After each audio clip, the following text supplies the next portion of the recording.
Welcome to the Tech Egg. Don't get scrambled. Enjoy the video.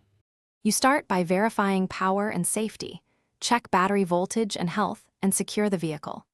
Once connected to your PC, enable advanced mode on the 360 UC and load the tuning tool. Make sure you back up the current configuration and record motor and gear ratios. You will reference them during calibration.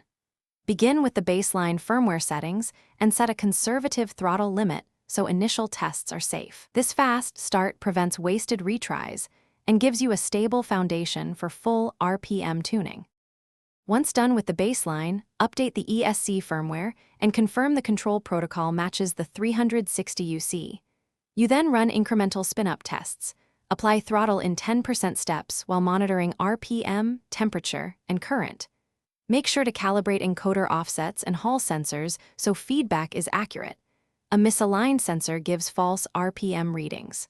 While watching telemetry, tune the RPM feedback loop gains slowly, raise P for responsiveness, add I only if steady-state error persists. You finish by gradually increasing the throttle ceiling until you reach the target full RPM, carefully watching temperature and current draw so nothing overheats. Once stable, lock in the adjusted PID and gain values and save the profile to both the 360 UC and a backup file, then run a short endurance test. If RPM oscillates or the motor stalls, troubleshoot. Inspect wiring and connectors, check motor bearings for friction, review ESC logs, and temporarily reduce control gains by about 20% to regain stability.